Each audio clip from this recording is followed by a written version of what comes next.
Сайн байцгаана уу? Монголын санхүүгийн мэргэжлийн хэмжээтэй холбооны ээлжид нийлдэг хичээл эхлүүлж хичээл 200. Энэ хичээлээр олон хувьсах хэмжээдгүүний дискриминантын шинжилгээ үргэлжлүүлэн авч үзэх юм аа. За холбогдох ном болон нийгмийн сүлжээний хаягыг энэ дээр зааж өглөө. За өмнөх хичээлээр хоёр бүлгийн хувьсах хүчин зүйлийн шинжилгээг бол авч үзсэн байгаа. За үүнийг цааш нь үргэлжлүүлэн судлах юм аа. За хичээл 200-ийн хувьд бол бүлгүүдийн хоорондох ялгуурын квадратын дүнг хэрхэн тооцоолохтой холбогдсон тоо мэдээллийг хүснэгтлэн харууллаа. За үүнд бол төлбөрийн чадвартай болон төлбөрийн чадваргүй гэсэн хоёр бүлэг аж ахуйн нэгжүүдийн үйл ажиллагаанд нөлөөлсөн хүчин зүйл X1, X2, X3-ын дундаж үзүүлэлтүүд бол энэ баганд үзүүлэгдсэн байна. За дараагийнхаа энэ баганд бол бүлгүүдийн хоёр бүлгийн дундаж буюу ерөнхий дундаж бол энэ дээр өгөгдсөн байна. За дараагийн энэ баганд бол энэ бүлэг цусгарын хүчин зүйлийн ерөнхий дундажаас хэлбэлцлийн квадратыг энд харуулсан. Энэ квадрат гэдэг нь бол энэ бүлэг цусгарын хүчин зүйл бол ерөнхий дундажаас хэлбэлцэл нь бол зарим тохиолдолд бол нэмэх тэмдэгтэй, зарим тохиолдолд хасах тэмдэгтэй байдаг учраас энэ хасах тэмдэгтэй хэлбэлцлийг тооцоонд оруулахын тулд квадрат зэрэг дэвшүүлдэг байгаа. За хамгийн сүүлчийн энэ баганд бол бүлгүүдийн хоорондох ялгуурын квадратын дүнг тооцоолохтой холбогдсон мэдээллийг оруулсан байна. За хамгийн эхний энэ баганд гэхэд бол энэ оттогоор үзүүлсэн энэ үзүүлэлтийг бол хэрхэн тооцныг энд харуулж байна. За энэ бол нийт ажиглалтын тоо бол 24 байгаа. За үүнийг энэ төлбөрийн чадвартай болон төлбөрийн чадвар гэсэн хоёр бүлгийг хүчин зүйлийн тоо бүлэг цусгатайгаа хүчин зүйл бол 3 байна. Энэ тоогоор үзүүлээд эндээс бол 6 гарч байна.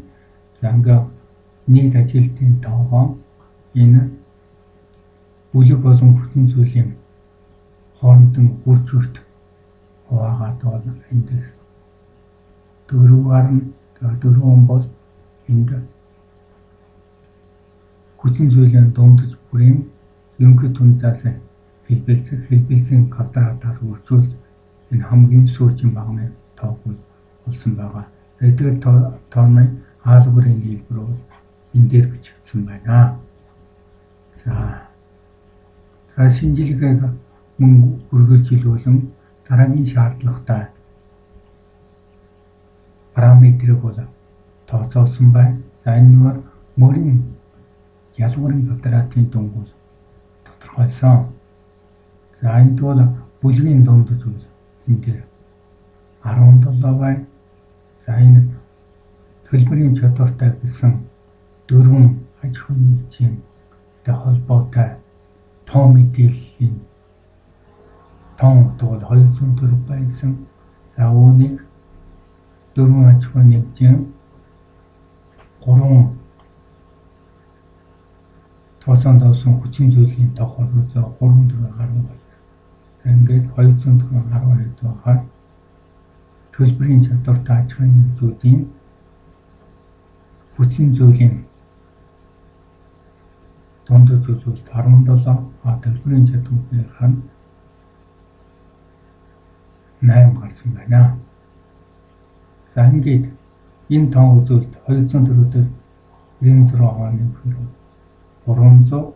За ингээд төлбөрийн чадвартай болон төлбөрийн чадваргүй гэсэн энэ үзүүлэлтэнд авсан дунджийг тодорхойлуулсан ажиглалтын тоо нийтдээ 24, өөрөөр 24 үндэнд тоовжигдсан гэсэн үг.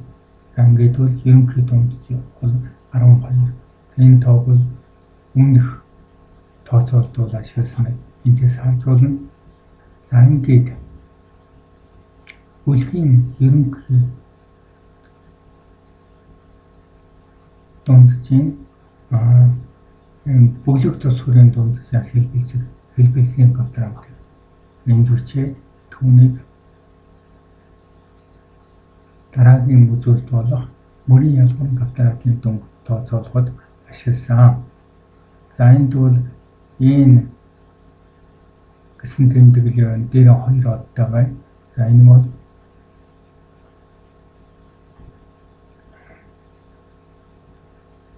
үүнийг хэрхэн тооцсон бэ гэхээр энэ 24 бол ажиглалтын тоо бүлэг төсвөр ажиглалт бол 12 байсан нийлээд 24. За үүнийг 2 тоогаад 12. За энэ бүлэг төсвөрийн дунд ерөнхий дунджаас хэлбэлзлийн квадратаар бүржүүлж энд гаргасан байна.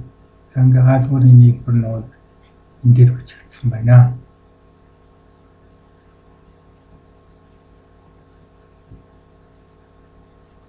За энэ гэдэг үржээр бол дараагийн тооцоололд бол хэрэгтэй өөрөөр хэлбэл энэ бол чөлөөний зэргийг бол илэрхийлж байгаа. Чөлөөний зэрэг нь аливаа нэг параметрыг тооцоход одоо хэрэг болдог чөлөөт мэдээллийн тоог бол илэрхийлж байдаг.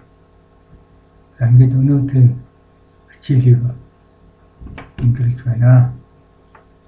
Дараагийн хичээл дээр бол багны ялгуурын квадрат болон 2 бүлэгт хойсох хэмжээд түүний үр дүнгийн нэгдсэн хүснэгтийг авч үзэх болно.